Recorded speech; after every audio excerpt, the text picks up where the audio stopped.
अभी जो रीसेंट चल रहा है ट्विटर पे इंडिया के अगेंस्ट रेसिज्म का या इंडियन लोगों के अगेंस्ट, इसमें मैंने एक चीज़ देखी है। बाय द वे, जब मैंने वीडियो बनाई उसके बाद मैंने देखा कि काफ़ी बड़े बड़े अकाउंट से जिनके मल्टीपल मिलियंस में फॉलोअर हैं, उन अकाउंट से भी इस इशू पे वीडियो बनी है। तो आई गेस थोड़ी अवेयरनेस आ रही है इस बारे में।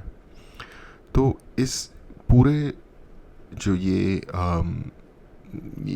चैप्टर खोला है, इसमें मैंने एक चीज़ तो है, इंडिया की जो बेइज्जती होती है वो ज़्यादातर सफाई के जो हमारे वहाँ हालात हैं सड़कों पे, और ओवरऑल वो उस चीज़ पे होता है। और दूसरा, जो लड़कियों की सेफ्टी या वुमेन सेफ्टी की जो इंडिया में सिचुएशन है इस चीज़ की, ये दो सबसे बड़े पॉइंट्स होते हैं जिनके ऊपर लोग आपको क्रिटिसाइज़ करते हैं या आपके अगेंस्ट हेटफुल कमेंट्स करते हैं। अब जो लोग हैं जो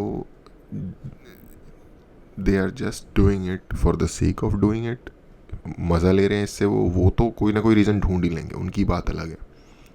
बट एक बहुत बड़ा पॉपुलेशन का चंक जो कि थोड़ा सा इंडिया से वेरी होता है या फिर लाइक स्टे अवे रहना चाहता है, उस ग्रुप का शायद 95 to 98% लोगों का जो चंक है, वो मेजॉरिटी है, वो मतलब सीरियसली इस सफाई के इशू से और इस सेफ्टी के इशू से सीरियसली कंसर्न्ड होते हैं। वो सिर्फ इसलिए नहीं हेट कर रहे होते कि उनको करना है। फॉर एग्जांपल, इंडिया जैसी ही दूसरी कंट्री है साउथ ईस्ट एशिया में, वियतनाम है, रिलेटिवली आपको काफ़ी साफ़ और ऑर्गेनाइज्ड और प्रोफेशनल मिलेंगे लोग वहाँ। और मैं इस वक्त कॉरपोरेट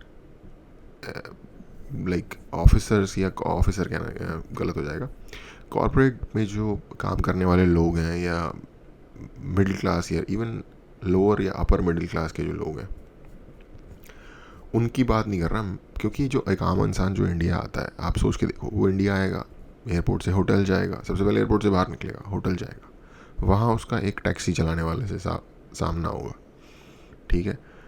होटल से बाहर निकलेगा, वहाँ उसको सड़क पे नॉर्मल लोग दिखेंगे जो कि कॉर्पोरेट वगैरह में काम नहीं करते, आम लोग हैं सड़क पे चलने वाले।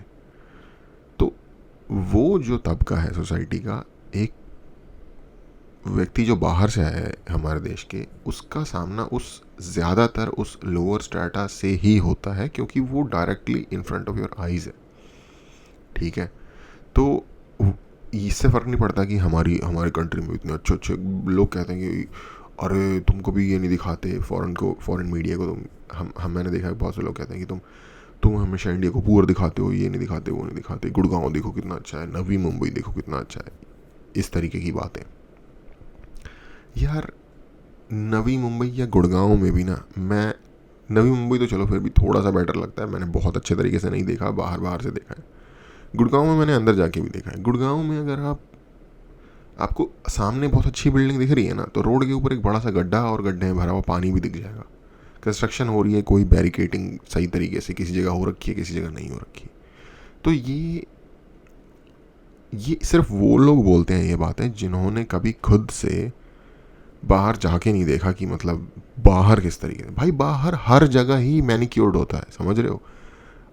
किसी जैसे वो लोग हुड या किसी स्लम में भी जाओगे ना उनके, वहाँ पे भी एक सेम लेवल का आपको फुटपाथ या चलने की जगह या पेवमेंट मिलेगी।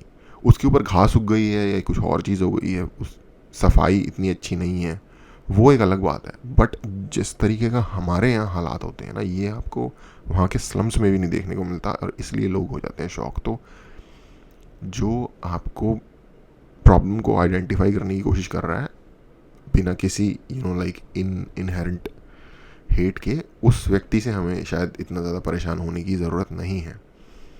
इंडिया में लोग ज़्यादातर गंद वाला एरिया दिखाते हैं क्योंकि उनको वो ऐसी चीज़ लगती है कि यार ये कभी है ही नहीं कहीं और। वो कोई आपसे नफ़रत नहीं करते ज़्यादातर लोग, आई मीन एक्सेप्ट अब जो कुछ दिनों से ट्विटर पे या कुछ टाइम से ट्विटर पे चल रहा है, उसके अलावा की मैं बात कर रहा हूँ। तो उसके अलावा सामना होता है जो बाहर से इंडिया में इंसान आता है, उसका सामना ज़्यादातर लोअर स्ट्रेटा के लोगों से ही होता है, क्योंकि service, hardcore physical service industry में ही वो लोग हैं। और वो लोगों का स्टैंडर्ड जब तक ऊपर नहीं जाएगा, स्टैंडर्ड मतलब मैं ये नहीं कह रहा कि वो लोग अमीर नहीं हो जाएंगे, स्टैंडर्ड का मतलब है कोई चीज़, अगर कोई इंसान फूड से डील कर रहा है तो ग्लव्स पहन के करे, हेयर नेट उन्होंने लगा रखा हो, और ये चीज़ें ऑफ कोर्स बेटर हो रही हैं धीरे धीरे। लेकिन हमें ये कुछ फूड के जो प्रोटोकॉल हैं जो कि ऑलरेडी एग्जिस्ट करते हैं उनके थ्रू उनको एस्टैब्लिश करके करना पड़ेगा। तो कहने की बात यह है कि उन लोगों के अलावा जो हमें हिंदुस्तान में इन चीज़ों पे सुनने को मिलता है वो ज़्यादातर ये सफाई और सेफ्टी की वजह से होता है। भाई सेफ्टी में तो यार देखो हम सब ही रिस्पॉन्सिबल हैं, और अगर कोई कहता है कि नहीं सेफ्टी इतनी है वो है, हाँ अक्सर लोग ऐसे कोट कर रहे होते हैं कि आप पर कैपिटा देखो इंडिया में इतनी कम है दूसरी जगहों के मुकाबले, और उस बात में सच्चाई है, I agree with it, per capita India में कम है रेशियो वाइज जिस हिसाब से इंडिया की पॉपुलेशन है। बट जब आपके बारे में एक स्टीरियोटाइप बन जाता है तो जो भी चीज़ आपके यहाँ से निकल के आती है वो ओवरब्लो होएगी ही होएगी उससे रिलेटेड, कि देखा वहाँ पे एक और हो गया, वहाँ पे एक और हो गया। ठीक है, फॉर एग्जांपल मैक्सिको जाओ, बहुत सारी बहुत खूबसूरत जगह होंगी, बहुत सारी सेफ जगह होंगी, पर मैक्सिको के बारे में एक जनरल परसेप्शन ये है कि भाई वो कार्टेल रन करता है उस कंट्री को, और वो भी बड़ी हद तक वो ठीक भी है। अब आपको कैसे पता चलेगा भाई कि मैं कब सेफ एरिया से अनसेफ एरिया में आ गया? तो आपको उस तरीके से अपने आप को भी जज करना पड़ेगा जैसे सामने वाले को करते हो, राइट? हम अफ़गानिस्तान या पाकिस्तान के बारे में क्या सोचते हैं? हम सोचते हैं कि वो सेफ़ होगा, हम नहीं सोचते। लेकिन क्या वहाँ पे सेफ जगह नहीं होंगी? होंगी भाई, वहाँ पे पैसे वाले लोग रहते हैं, अमीर लोग रहते हैं, मिलीनियर बिलीनियर बंदे भी वहाँ रहते हैं, तो डेफिनेटली वो किसी सेफ एरिया में ही रहते होंगे, किसी ऑर्गेनाइज्ड अच्छे नाइस कैप्टअप एरिया में रहते होंगे। तो या फिर उनके लिए वो सारी सर्विसेज जो एक बिलियनियर को चाहिए या मिलियनियर को चाहिए वो अवेलेबल होंगी, तभी तो वहाँ रह रहे हैं ना। तो ऐसा नहीं होता, सेफ हेवंस बेसिकली हर कंट्री में होते हैं, बट आपकी जजमेंट इस आधार पे होती है कि ओवरऑल क्या परसेप्शन है। और दूसरा मैं एक पॉइंट जो कि सफाई से रिलेटेड है, सेफ्टी का तो यार देखो क्या ही कहा जा सकता है। हमें एक सोसाइटल चेंज की और एक थॉट प्रोसेस में चेंज की बड़े ज़बरदस्त लेवल पे ज़रूरत है, और एक हमें लीगल चेंज की भी ज़रूरत है। लीगल ये कि भाई क्राइम को क्विकली प्रोसिक्यूट करो और हार्शली प्रोसिक्यूट करो, क्योंकि अगर आपकी सोसाइटी में कोई चीज़ मेनस बन गई है तो उसको सॉल्व करने के लिए आपको उसका जो थ्रेशोल्ड है, उसकी कॉन्सिक्वेंसेस का, वो ऊपर लेके जाना ही होगा, अदरवाइज़ नहीं लोग नहीं मान रहे। और दूसरा उसको क्विकली करो, क्योंकि हमारे यहाँ सिचुएशन ये है भाई कि अब इवन ये जो हुआ है कोलकाता वाला, आप सुन रहे होगे पुलिस क्या दो नंबरी कर रही है, गवर्नमेंट वहाँ की क्या दो नंबरी कर रही है, ठीक है। तो अब वो एक जस्टिस का जो प्रोसेस है वो नॉर्मली टेक प्लेस ही नहीं हो रहा। अब कोई इंसान है, पहली बात तो ये है कि जो इस तरीके के काम करते हैं ना, वो इसलिए नहीं करते कि वो मतलब एक दिन वो इतने अक गए कि बस अब तो नहीं कंट्रोल हो रहा, इस वजह से वो लोग ऐसे काम नहीं करते। ऐसे लोग इस तरीके काम करते हैं जो या तो मेंटली डिस्टर्ब्ड हैं एक सर्टेन वे में, कि उन्हें मतलब ऐसा लगता है कि जो वुमेन है उन वो उनके साथ कुछ अनजस्ट बिहेवियर है उनका, या फिर उन्हें कुछ सर्टेन सबक सिखाना है उनको, या तो वो इस माइंडसेट से होते हैं जो कि थोड़ा सा ट्विस्टेड माइंडसेट है, या वो इस माइंडसेट से होते हैं कि भाई हम कर लेंगे और हमें कोई रोक नहीं सकता, ये मेरे बस में है और मैं कर दूंगा, ऐसा इस तरीके के माइंडसेट से होते हैं। क्योंकि ये एक पावर डायनामिक पे बेस्ड क्राइम है। आप लोगों ने अगर थोड़ा बहुत इस बारे में जानने की कोशिश की होगी तो आपको पता होगा, ये कोई डिज़ायर बेस्ड क्राइम नहीं होता, ये पावर एस्टैब्लिश करने का के बेस पे जिस मेंटल फ्रेमवर्क से इंसान आता है उससे होता है ये क्राइम, या रिवेंज काइंड ऑफ इस तरीके से होता है। तो ये व्यक्ति, जो लोग ये करने की सोचते हैं, अगर उनको दिखेगा कि भाई अच्छा there is a way to get away with it, you know, तो वो करना ज़्यादा उनके लिए हो जाएगा। ठीक है, अब मैं प्लान करता हूँ या जो भी है, क्योंकि कुछ तो सिचुएशंस हो जाती होंगी सडन, माना जा सकता है, पर कुछ सिचुएशंस में प्लानिंग भी होती होगी। अब जैसे 2011-10 में जो हुआ था निर्भया वाला कांड, उसमें चलो वो आ गए उनकी बस में, उन्होंने उनको लूटने का प्लान बनाया, फिर वो उनको लूट रहे थे तो उसने थोड़ा विरोध किया तो उनको गुस्सा आ गया। अब गुस्सा आके उन्हें लगा कि मैं इस तरीके का व्यवहार हम इनके साथ कर सकते हैं, ये जो 2 लोग हैं बस के अंदर, या फिर इस लड़की के साथ कर सकते हैं। वो उन्हें तभी लगा होगा ना कि उनको कभी पहले जो उन्होंने क्राइम किए थे, क्योंकि वो कंटिन्यूसली लूटते थे लोगों को, उनको उसकी सज़ा नहीं मिली। तो बेसिकली लॉ एंड ऑर्डर तो आपको इस्टेब्लिश करना ही पड़ेगा, और थोड़ा सा हार्श वे में इस्टेब्लिश करना पड़ेगा, एक ताकि एक मैसेज जाए। अगर रेप की इतनी बड़ी प्रॉब्लम है इंडिया में, तो भाई आप ये करो कि ये वाले जो केसेस होंगे ना, ये तो फास्ट ट्रैक होंगे, और एक इसके चीज़ों में अगर कोई जैसे सबूतों के साथ कुछ करने की कोशिश करेगा तो उसे मतलब उस तरीके के ऑफिसर्स को सीधा हटा दोगे सर्विस से, फायर कर दोगे, और उनके ऊपर भी चार्जेस लगेंगे। तो अगर आप काफ़ी सख्त सिस्टम बनाते हो इस चीज़ से रिलेटेड, तो शायद हमें कुछ देखने को मिले। और प्लस यार लोगों को भी थोड़ा सा आगे आना पड़ेगा, पुलिस सारा क्राइम नहीं रोक सकती। अब मैं कल परसों ही देख रहा था, ये कोई न्यूज़ है आजकल में ही, कि फुटपाथ पे एक जगह पे दिन में किसी छोटे शहर में, यूपी या मध्य प्रदेश में, यही का उज्जैन में मध्य प्रदेश में, ये हुआ एक लड़की के साथ यही चीज़, और लोग वीडियो बना रहे थे। तो भाई अगर आप वीडियो बना रहे हो ना जब किसी और के साथ हो रहा है, तो जब आपके साथ होगा तो बाकी लोग भी वीडियो ही बनाएंगे। अगर आप एक सोसाइटी में रह रहे हो और इस तरीके की चीज़ आपके सामने है और आपके अंदर स्टेप इन करने की हिम्मत नहीं है, घुस के रोकने की हिम्मत नहीं है, तो आप फिर इंसान नहीं हो, तो आप उस तरीके की सेफ्टी शायद डिज़र्व भी नहीं करते। उसका रीज़न ये है, और आई डोंट नो, शायद मे बी ये बहुत हार्श लगे सुनने के लिए, क्योंकि उसका रीज़न ये है कि फिर आप कैसे एक्सपेक्ट करोगे सोसाइटी से अपनी सेफ्टी, अगर आप नहीं हाथ डाल रहे किसी की सेफ्टी के लिए। अरे भाई कुछ नहीं कर सकते, ईंट मार दो उसके सर पे, भाग जाओ भाई, कुछ तो कर, कुछ तो एक्शन लो जो किसी भी तरीके से या उसे अगर रोक ना सके तो डिले कर दे। तो आप एक सेफ सोसाइटी चाहते हो, सेफ सोसाइटी में सिर्फ लॉ एंड ऑर्डर नहीं भाई, पब्लिक का भी हाथ चाहिए होता है।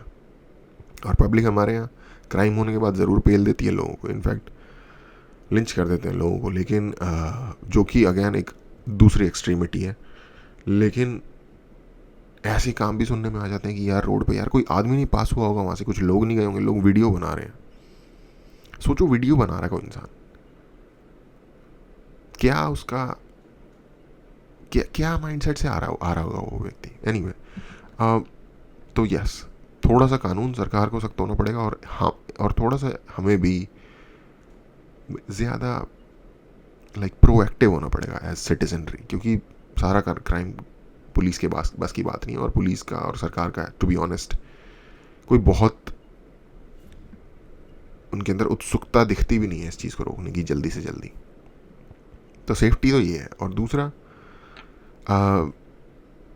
दूसरा सफाई में एक स्पेसिफिक चीज़ पे मैं बात करना चाहता हूँ, फूड की क्लीनलीनेस की। और मुझे पक्का यकीन है, मैंने खुद से पढ़ के नहीं देखा, लेकिन मुझे पक्का यकीन है कि फूड के बारे में प्रोटोकॉल होंगे, फूड हैंडलिंग के बारे में इंडिया में, कि अगर आप एक प्रोफेशनल या कमर्शियल सिचुएशन चलाते हो, जैसे कि एक रेस्टोरेंट हो सकता है, एक रेडी हो सकती है, या एक बड़ा कोई मिशेलिन स्टार लेवल का रेस्टोरेंट हो सकता है, ये सब के साथ कुछ सर्टेन लेवल की लाइसेंसिंग रिक्वायरमेंट होंगी, कुछ सर्टेन लेवल की फूड हैंडलिंग के प्रोटोकॉल्स होंगे, बट उनको पूरे इंडिया में कोई फॉलो नहीं करता। आई मीन ऐसा तो नहीं हुआ कि एक भी इंसान फॉलो नहीं करता, बट 95% वेंडर्स या रेस्टोरेंटर्स इसको फॉलो नहीं करते। ये हम सब जानते हैं, हॉरर स्टोरीज सुनने को मिलती रहती हैं कि क्या क्या हमारे साथ, हमारे यहाँ खाने में किस तरीके से गंदे हाथों से। यार लिटरली जब वो कोई जो भी ये लोग होते हैं, हेटफुल हैं, रेसिस्ट हैं, जो भी हैं, पर वो पिक्चर पोस्ट कर रहे हैं जिसमें एक बंदा अपनी बाँह पूरी कंधे तक वो गोलगप्पे का पानी है, पता नहीं जो भी वो है, कुछ हरा सा, उसके अंदर डाल के उसे घुमा रहा है।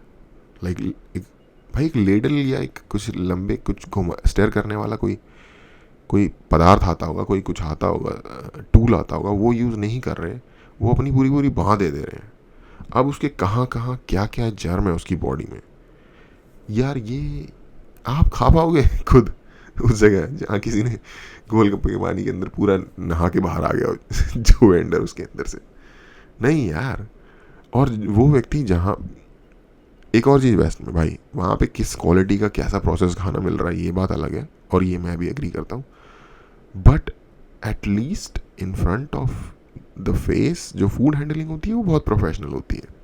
हर व्यक्ति जो आपका खाने के साथ कांटेक्ट में आता है उसने ग्लव्स पहना होगा, उसने सर्टेन टाइप का हेयर कवर पहना होगा, जिससे कि, और अगेन मैं कह रहा हूँ कि वहाँ पे अनप्रोफेशनल बिहेवियर हो सकता है, कोई रूड हो, कोई कुछ हो, खाने में बहुत सारे इस तरीके के सामान का मेयोनीज और पता नहीं कौन कौन से सॉसेज जो कि बहुत बुरी तरीके से प्रोसेस हो रखे होते हैं केमिकल्स के थ्रू और इन चीज़ों के थ्रू। सॉरी मेरी आवाज़ थोड़ी अजीब है।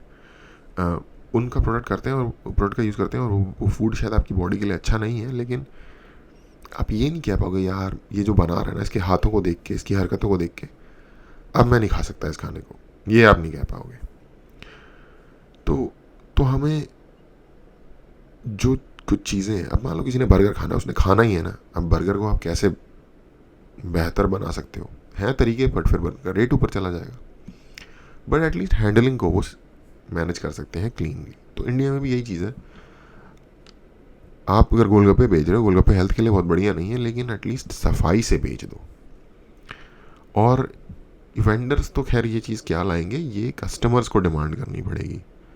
आप किसी भी जगह जाते हो जहाँ आपको लगे कि यार सफाई से रिलेटेड कुछ भी चीज़ फॉलो नहीं हो रही, आपको मेक श्योर करना चाहिए कि एटलीस्ट आपके सामने उसने ग्लव पहना हुआ है, जो कि मैंने देखा है कि कई जगह पे अब शुरू हो गया है। हेयर कवरिंग भी पहनते हैं।